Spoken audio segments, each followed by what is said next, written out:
नमस्कार दोस्तों, कैसे हैं आप लोग। उम्मीद है आप सभी अच्छे होंगे। मेरे बगल वाली विंडो में देख पा रहे हैं राजीव रंजन जी वरिष्ठ पत्रकार हमारे साथ जुड़े हैं। काफी दिनों बाद सर से बातचीत हो रही है।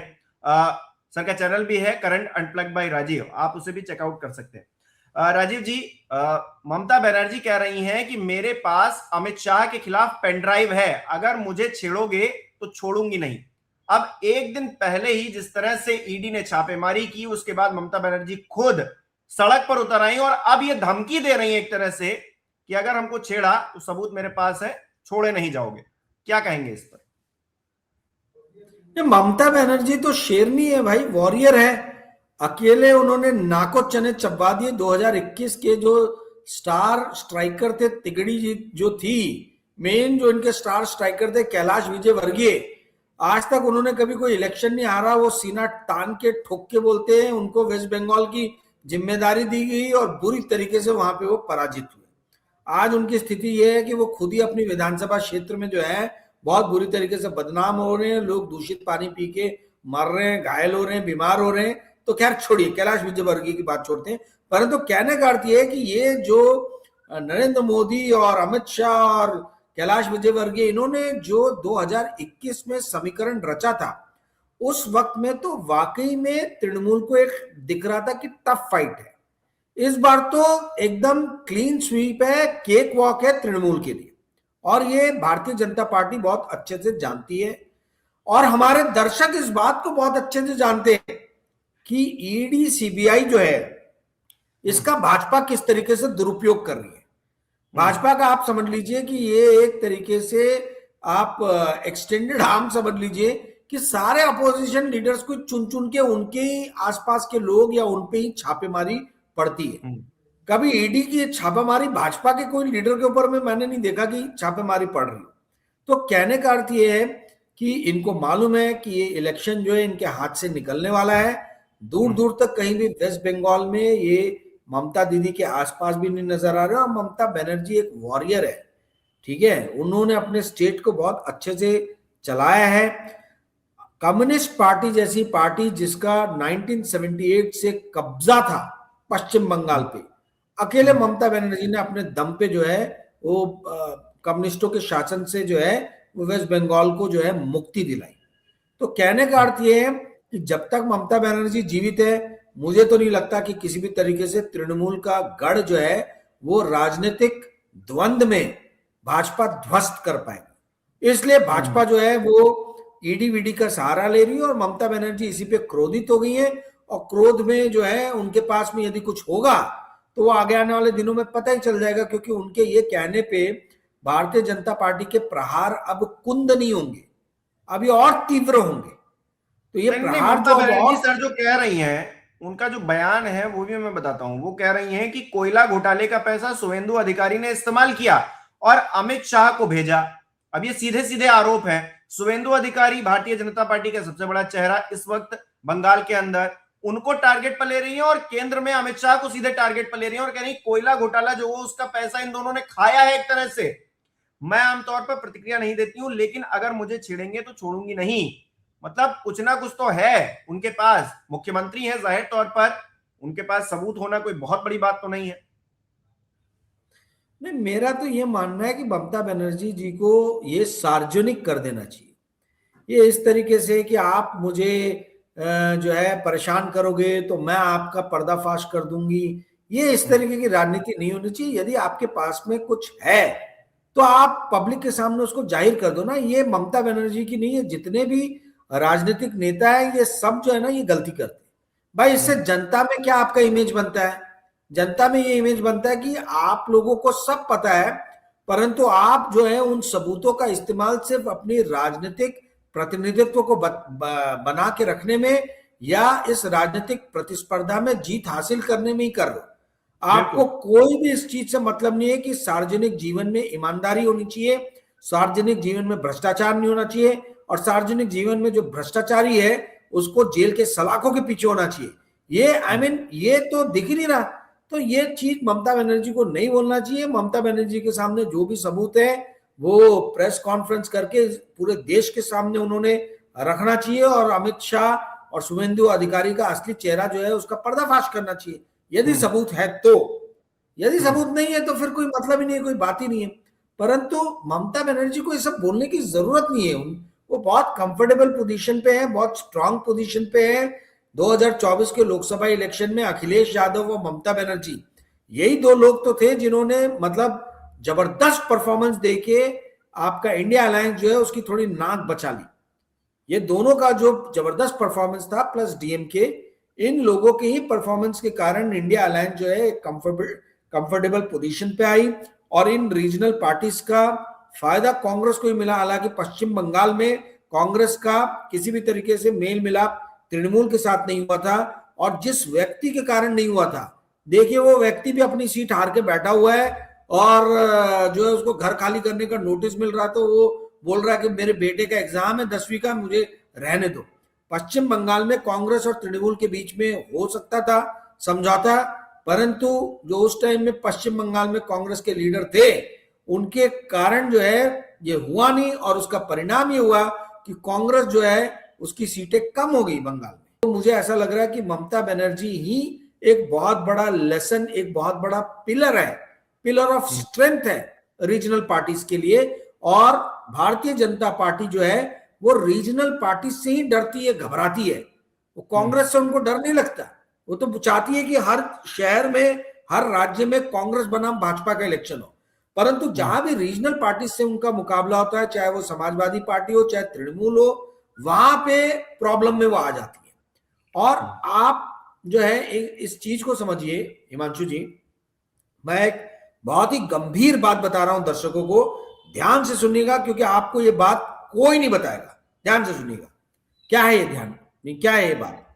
देखिए, इंडिया के दो कोस्ट हैं, वेस्ट कोस्ट और ईस्ट कोस्ट। वेस्ट कोस्ट पे लगभग भारतीय जनता पार्टी का कब्जा है। वेस्ट कोस्ट बोले तो क्या चालू होता है, गुजरात से, महाराष्ट्र, गोवा, और फिर उसके बाद में केरला। तो यदि हम केरला को निकाल लें तो लगभग वेस्ट कोस्ट के ऊपर में जो है पश्चिमी तट जो है, इसके जितने भी राज्य हैं, इन राज्यों पे कब्जा है भारतीय जनता पार्टी का। ऑफ कोर्स कर्नाटका भी आता है, मैंगलोर तरफ का एरिया, परंतु वहां 5 साल कांग्रेस, 5 साल भाजपा, तो इस तरीके से जो है वो कर्नाटका को उतने मतलब वहां प्रॉब्लम में नहीं है। पर यही यदि हम ईस्ट कोस्ट पे आए तो ये अभी तक भारतीय जनता पार्टी के पहुंच से बाहर है। तमिलनाडु हो गया आपका, आंध्रा हो गया। तमिलनाडु में आपको मालूम है डीएमके है, आंध्रा में आपको मालूम है चंद्रबाबू नायडू है, भाजपा वहां उनके अंगूठे के नीचे है। फिर उसके बाद में तेलंगाना हो गया, वो आपको पता है कि भाई कांग्रेस के पास में है। वेस्ट बंगाल तृणमूल के पास में है। 1 साल पहले तक उड़ीसा भी रीजनल पार्टी के पास में था, परंतु इस साल उड़ीसा में बीजेपी आ गई। तो अब चूंकि 2024 में पहली बार ईस्ट कोस्ट पे एक अपना वर्चस्व एक राज्य में कायम करने में भारतीय जनता पार्टी कामयाब रही, तो उसके हौसले बुलंद हो गए। इनको अच्छे से पता है कि पश्चिमी तट और पूर्वी तट पे जिस भी पार्टी का कब्जा होगा, वो पूरी तरीके से इंडिया में जो भी माल आ रहा है, जो भी ट्रेड हो रहा है, या इंडिया के बाहर माल जा रहा है, उस पे उसका कब्जा रहेगा, कंट्रोल रहेगा। महंगाई या इन्फ्लेशन को आप कंट्रोल जो है वो इन ट्रेड्स पे ही कैप्चर करके, इन ट्रेड्स को अपने हाथ में रख के कर सकते हैं। और आपको ये पता होना चाहिए कि इंडिया जो है इंपोर्ट डिपेंडेंट कंट्री है। इंडिया में इंपोर्ट ज्यादा होता है, एक्सपोर्ट कम होता है। तो किसी भी हिसाब से यदि देश के अंदर में महंगाई कम रखनी है और इस देश के आर्थिक ढांचे पे अपना वर्चस्व कायम रखना है, तो भारतीय जनता पार्टी किसी भी तरीके से पूर्वी तट पे भी अपना कब्जा करने का प्रयास करेगी। और यही होड़ जो है लगी है, ये करो या मरो वाली बात है भारतीय जनता पार्टी के लिए। ये देखना होगा कि पूर्वी तट में कितना सेंध लगा पाती हैं। उड़ीसा में तो सेंध लगा लिया, क्या पश्चिम बंगाल में वो सफल होगी? यदि आप मुझसे पूछोगे तो मुझे नहीं लगता कि उनको किसी भी तरीके से भारतीय जनता पार्टी को पश्चिम बंगाल में सफलता मिलेगी। जी मन। अच्छा, केंद्रीय एजेंसियों का बिल्कुल मजाक बना दिया है। दिल्ली में जब चुनाव होने वाले थे तो उससे पहले आम आदमी पार्टी को किस तरह से टारगेट किया गया, बिहार में चुनाव होने वाले थे तो किस तरह से तेजस्वी यादव, लालू प्रसाद यादव परिवार को टारगेट किया गया, अब चूंकि बंगाल के अंदर चुनाव है तो ममता बनर्जी को टारगेट किया जा रहा है, और आने वाले वक्त में 27 में उत्तर प्रदेश का बड़ा इलेक्शन है विधानसभा का, तो वहां पर अखिलेश यादव को भी टारगेट किया जाएगा, अभी से आशंकाएं जताई जा रही। तो एजेंसियां हैं कि ये मजाक इन्होंने बना दिया है, इनकी कोई जवाबदेही है, इनके जो कन्विक्शन रेट है वो इतना नीचे है कि इनका बेजा इस्तेमाल किया जा रहा है, इस बात का जीता जागता सबूत है, बावजूद इसके कोई कॉग्निजेंस नहीं ले रहा है। 0.4 के आसपास में है इनका कन्विक्शन रेट, जो मैंने पढ़ा था, मुझे जहां तक याद आ रहा है 0.4%, डेसिमल्स में कन्विक्शन रेट, या 1-1.5% भी होगा तो आप बताइए क्या है ये? कुछ नहीं है, ये भारतीय जनता पार्टी के अनुषांगिक संगठन बन गए हैं, ईडी, सीबीआई, डीआरआई, इसके जरिए जो है ये अपोजिशन पार्टी के लीडर्स को सताते हैं, तरसाते हैं, उनको परेशान करते हैं, उनको मानसिक रूप से जो है शक्त विशक्त करने का जो है पूरा प्रयास करते हैं, ताकि या तो ये अपोजिशन के लीडर सरेंडर हो जाए, विपक्षी पार्टियां पूरी तरीके से सरेंडर हो जाए, या ये इलेक्शन जीते। तो कहने का अर्थ ये है कि इन अनुषांगिक, मतलब ये जिस तरीके से इन्होंने अनुषांगिक संगठन बना लिए, ईडी, सीबीआई, डीआरआई के ऑफिसर्स को खुद जरा सोचना चाहिए, इनको खुद सोचना चाहिए, थोड़ा शर्म आनी चाहिए, इनको सवाल पूछना चाहिए, इनके अंदर डिस्कशन होना चाहिए कि भाई इस देश में क्या सारे भ्रष्टाचारी लीडर्स अपोजिशन पार्टी में ही है क्या? भारतीय जनता पार्टी के अंदर में कोई भ्रष्टाचारी नहीं है? ये ऐसा क्यों है कि हम लोग चुन चुन के जो है वो अपोजिशन पार्टी, विपक्षी दल के लीडर्स पे, नेताओं पे छापे मारते हैं? तो ये जो भारतीय जनता पार्टी कर रही है, और जब वो बीजेपी में आ जाते हैं तब नहीं एक्शन लेते हैं, और जब वो बीजेपी में आ जाते हैं, वॉशिंग मशीन में धुल जाते हैं, तब कोई एक्शन नहीं होता है। ये भी एक हैरान करने वाली बात है। बिल्कुल सही बोल रहा है, बिल्कुल सही बोल रहा है। मैं वही बोल रहा हूं कि ये तो जो सीबीआई, डीआरआई, ईडी के अंदर में ऑफिसर्स हैं, भाई आप लोग इतने पढ़े लिखे हो, कॉम्पिटिटिव एग्जाम क्लियर करके आते हो, ये थोड़ा आप लोगों के अंदर भी रीढ़ की हड्डी होनी चाहिए। ये जो टॉप पे बैठे हुए सीबीआई, डीआरआई, ईडी के लीडर, ये जो बड़े बड़े ब्यूरोक्रेट्स जो बैठे हुए हैं, ऑफिसर्स जो हैं, क्या आप लोग के अंदर कोई स्पाइन नहीं है? क्या आप ये सवाल नहीं पूछ सकते हो कि भाई आप हमको सिर्फ यही रेड करने की इजाजत क्यों दे रहे हो? आपके भी 10 नेताओं के ऊपर में हमारे पास फाइल बनी हुई है, उसका क्या करें हम? आपने जिन पार्टी के लीडर्स के साथ में समझौते किए हुए हैं, उनके ऊपर में भी 10 हमारे पास फाइल है, उनका क्या करें हम?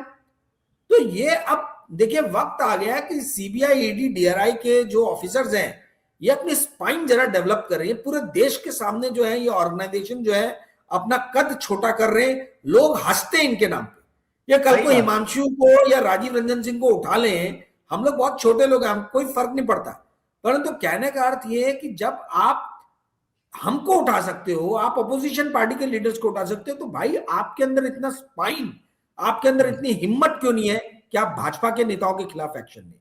जी मांशु जी। अच्छा, राजनीतिक तौर पर भी राजीव जी अगर बात करें तो पश्चिम बंगाल के अंदर देखा जाए, महाराष्ट्र के अंदर देखा जाए, अभी आने वाले समय में हम उत्तर प्रदेश में भी देखेंगे, क्या राजनीतिक माहौल बनता हुआ आपको दिखता है विपक्ष के मद्देनजर?